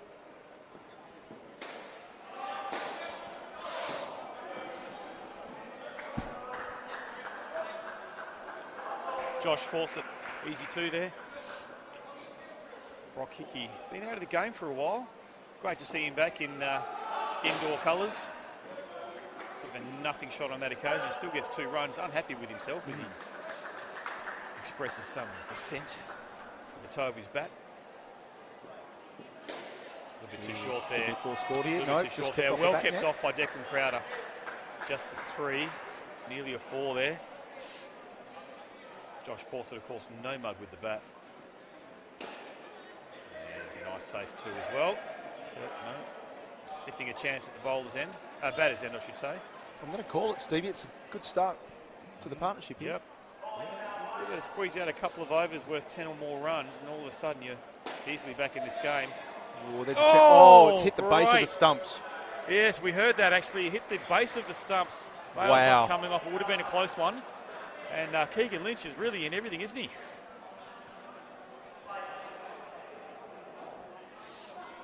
It's a great start there. 12 runs off the first over. Very good. A bit loose there from Cruz Harbour Connell. To put it in perspective, folks, the second pair only managed 16 runs, and it looks like Ty Hopes is going to bowl his first of what could be a 4-over spell, might only be a 2-over spell. We're not quite sure. You'd think Chris Prescott, having not batted, will bowl 4 overs. And it's either going to be Ty or quite possibly Kyle O'Brien, who is back on, building in the point position. To be the other bowler bowling 4. Of course, 2 bowlers in every team can bowl 4 overs. Everyone else bowling 2. Oh, great first Everyone delivery. has to bat and bowl. Yeah, great ball. Straight one. No, I think that was just a leggy that he missed out on. Didn't turn that much. But if I'm not mistaken, Josh Fawcett does struggle against Ty Hopes. That'll just be one. Brock Hickey running through. Now, Brock, of course, being a leg spin bowler himself, you would think would have a little bit better of an idea how to play Ty Hopes than most. See how he goes here. Yeah, he got a full one. Oh, well fielded by Josh Fawcett there. Keeps it off the Only net one for there. 1. Josh Fawcett, of course, the non-striker on this occasion. Just doing the fielding for Mark Rice. Yeah, he's tempting him. He's tempting him. He's just floating it up there, wanting him to swing big. And another miss hit there from Josh Fawcett. He gets 2 runs. Keegan Lynch doing the mop-up work again. And that is not a reference to his head. That's a beautiful one in there. It's a good one, that one. That one was... Poor Brock Hickey had no choice but to cover the straight one on that occasion. Just cannons into his leg. No run scored.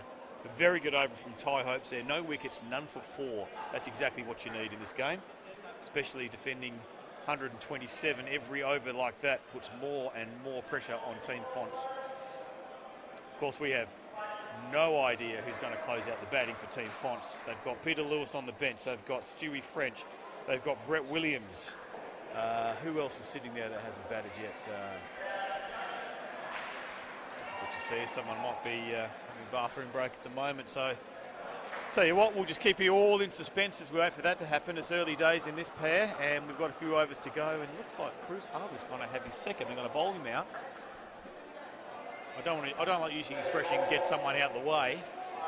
Victor Grease, of course, has got 1 over left. He has to bowl. Maybe 2.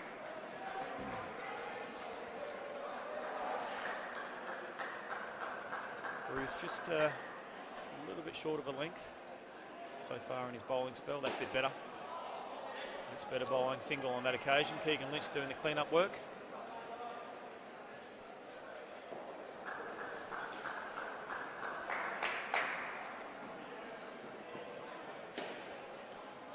Another easy 2.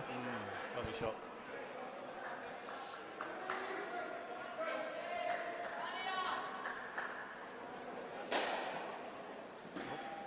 Sprays it.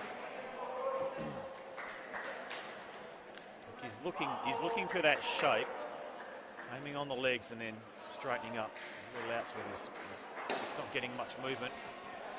Ooh, just out the top of the fingertips there. Yeah, it was going to be 3 anyway, but he's done well to take enough of it just to make sure it doesn't go all the way to the back net there. But 3 scored.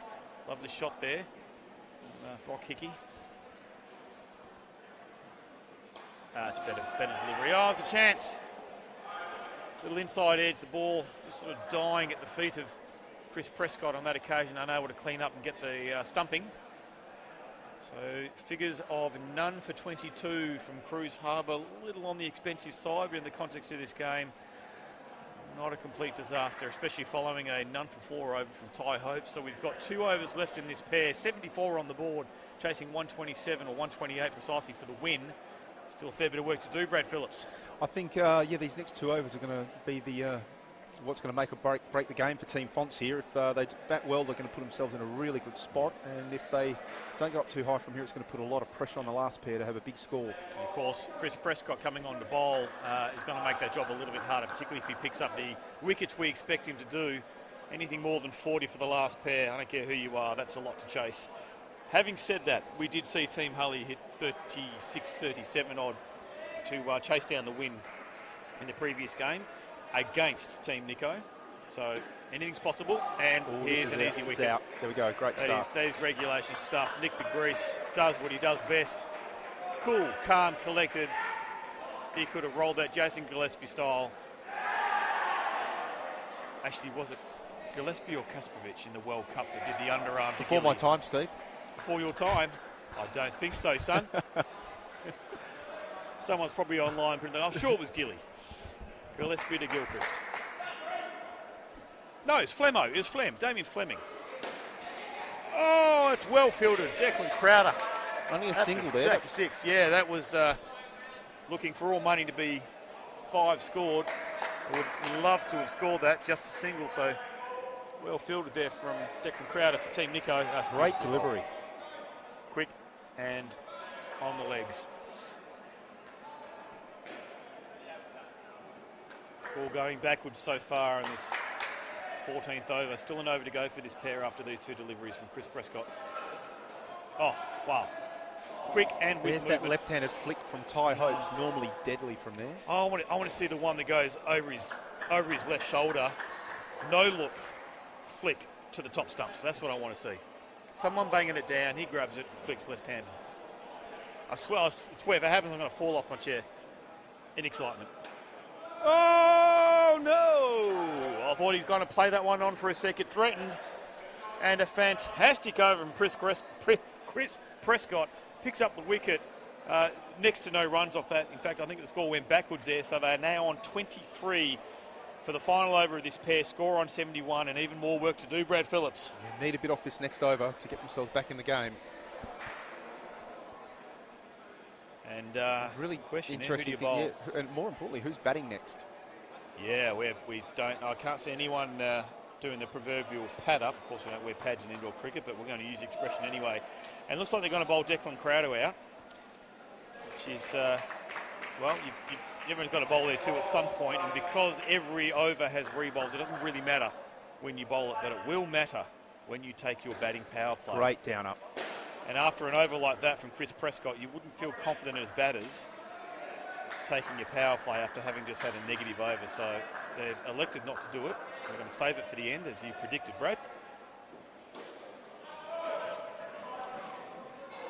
Took a little bit long to get that back to the keeper on that occasion.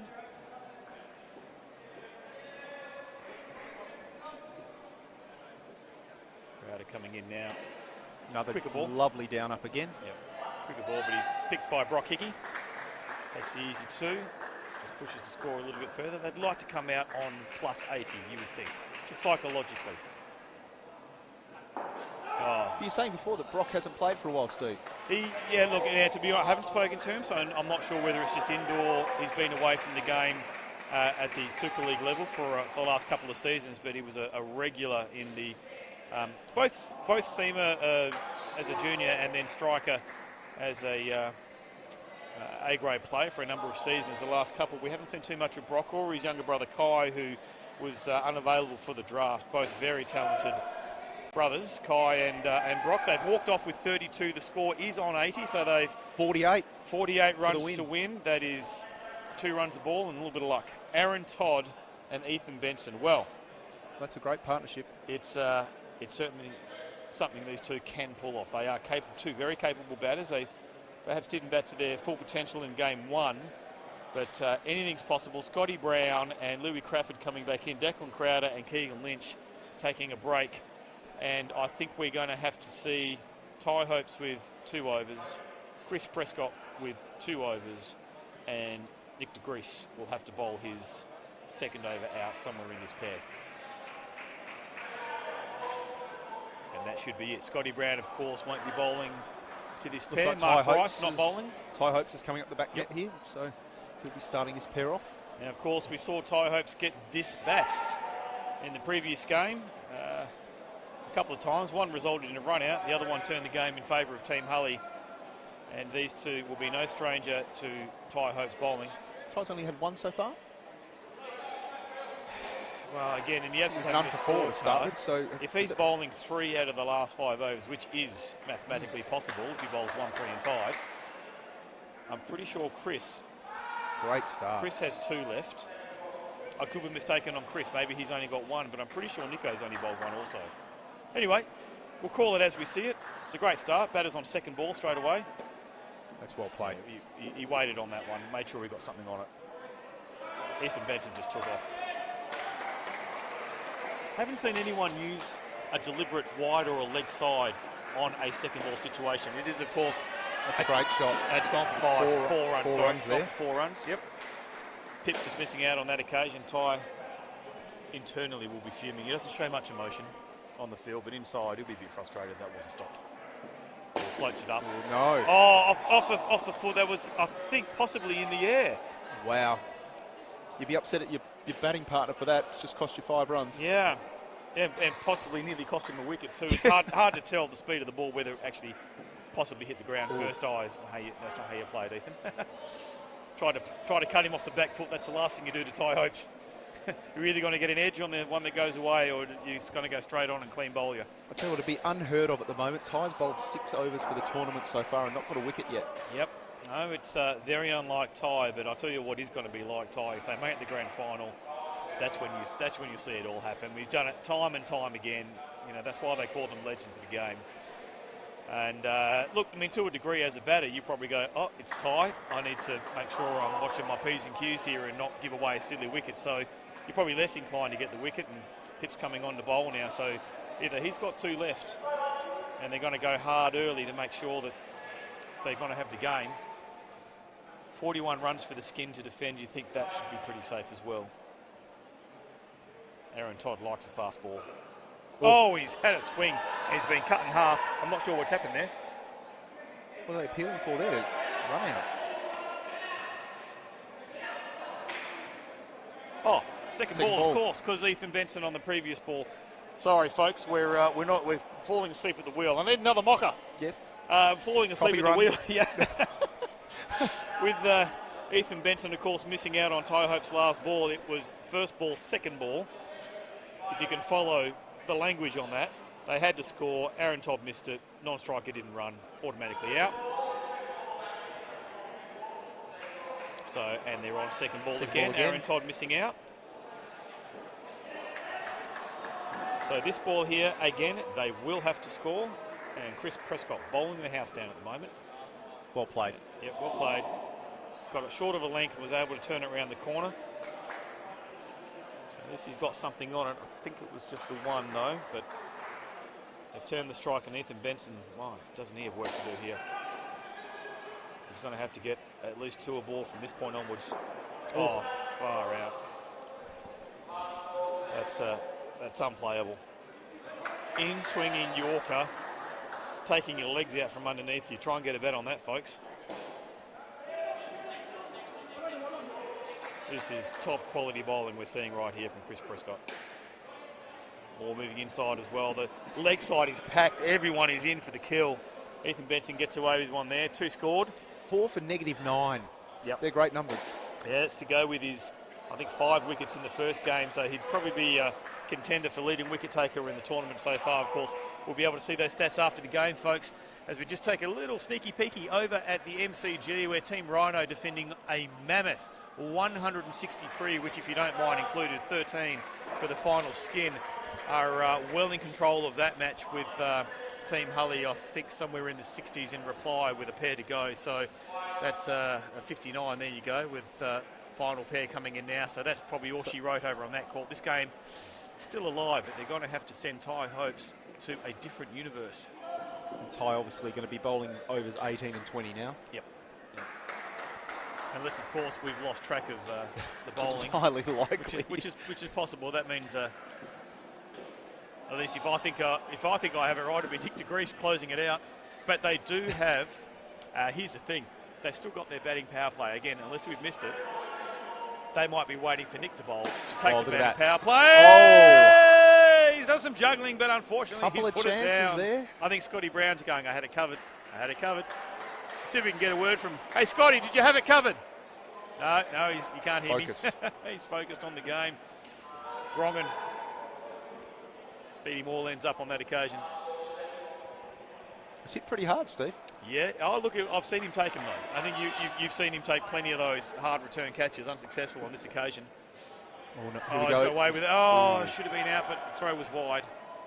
The ball was wide. The throw was wide. It was second ball, so Aaron Todd had to go. It was a tough one to know whether to go or not. You just can't tell whether it's going to be called wide or not. That's a nice He shot. picked the wrong one on that occasion, played it beautifully. And despite an excellent over from Ty Hopes, can you believe it's still no wickets for Ty? None for 21 from his 3 overs. We think 3 overs. We've got another one to go. Needing 38 off the last 2. Yeah, and they're With going to have to Ty take. Hopes They have and to Chris take the Prescott batting. to bowl. Yeah, they've got to take the batting power play here. And it is Chris Prescott, of course. So again, we find ourselves in a situation where the bowling team have somehow managed to work the advantage of when they use who they bowl to the batting power play, because the batters haven't taken it. And they don't get to target the perceived weak bowler. They're going to have to face Chris Prescott, who is the leading wicket taker, we believe, so far in this tournament, certainly in the game. That's a lovely shot. I'll give him that. So is that going to be 92? Oh, no. They must have already taken the batting power play, Steve. We're onto it today. It's only gone for 2 there. Well, he did miss it in the first innings. Maybe he's missed it again. I don't know. I'm not quite sure what's happening here. Ooh, that's an interesting call. I've got to say, I feel for Chris Prescott on that one. I thought that was well inside the line. Very, very unlucky, the bowler on that occasion, to be caught leg side. It's gone under Aaron Todd's armpit, but I might have a biased angle here. Yep, easy to. Still an over to go after this, folks. 8 legal deliveries remaining. 32 runs to win. You're going to have to see. Oh, wow, what a ball. I was halfway through my mocker then. Yep. I was about to say you have to see something hit the back net. And of course, straight through the defences of Ethan Benson. He wouldn't have seen too much of Chris Prescott, at least from the opposing end with a bat. Would have played with him a few times. He knows he's got some pace, but if you ever face Chris Prescott, you think it's fast, and then by the time you realise how fast it is, it's already gone past you. And we have our first set of broken stumps, folks. Pretty reliable, these stumps. Howler stumps they are. Made locally here in WA. And a quick change, and we're back on. 2 to come. Oh, right in the block hole. Well kept out, just a single. Team Nicko won't mind that at all. As the foot starts to come off the accelerator. What beautiful feet they are. Brad Phillips already pointing out the contenders for the Best Dressed Team Award. Australians looking very smart. There you go. They're That's bright a big canary hit. yellow. Oh, That was out. That's what Aaron Todd can do. 7 valuable runs. Might have been -5. maybe a little bit too little, too late. We're going to have to go through the scorecard to figure out where they took their batting power play, because it certainly can't be this over. I'd suggest it was probably somewhere in the first or third pair, just looking at the scorecard, but we don't really know. They will require 28 runs off this final over to be bowled by Ty Hope, so it looks like you were correct. Thanks, Steve. I've misjudged it. And in true Seamer fashion, leaving the great man Ty Hopes to bowl to the final pair. That's how it gets done. What do you think the chances are of 28 off this over, Steve? 70%. There's 4 of them. 4 to start. Bang. And 5. They're going to run again. No, they're not. No, Pips onto it. 4 scored. It's a good start. You're going to need a loose 1 or 2. And a super ball. That's going to be out. Aaron Todd doing a Lydia Thorpe there. I think there was a run in that. Again. Sorry? I think there was a run in that. Oh, I think you had to go. You had to go. You got to score off every ball, no matter if it's a 1. And I think mathematically that's going to be all she wrote. 28 runs from here will not be enough. So we need a wide. That's going to be your dot ball. You have to charge, don't you? You've got to charge. I mean, you can't sit in your crease and wait for a full toss. You're not going to get one. Oh, what was I saying? You've been on it today, Steve. Oh, Ty Oates. Bowling to Was Cockerham. Have a full one, was it? I think that was no ball too high to the umpire. Don't mind the batter. Ty Hope's completely misreading that. He set one deliberately to the umpire on that occasion. That was not a slip of the hand, folks. That is some bowler umpire banter going on there. Oh, geez, that was the most entertaining part of the match so far, I reckon. Could have had a bit of biffo there. There you go. There you go. Brings up the ton. That's all she wrote, folks. That is game, set, and match. Team Nicko making up for their distressing loss in game 1 of the series. 127 to 102 over Team Fontana, who regrettably fought to their second loss in a row. They're going to have to put on a big performance in game 3 to have a chance at making the final. But it's going to be a tough ask from here. So, Brad Phillips, a entertaining match, not as close as the first one. Who was your standout performers today? I've got to say the biggest improvement was the young fella. Keegan came back pretty strong with his bowling this game. He had an absolute ripper with the ball.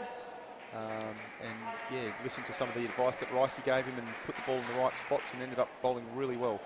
Indeed he did. Yeah, look, several balls there from that first innings wide off the mark. Had to be re-bowled, very costly. This occasion, though, he got a bang on today. He was brilliant in the field. He was everywhere in the field.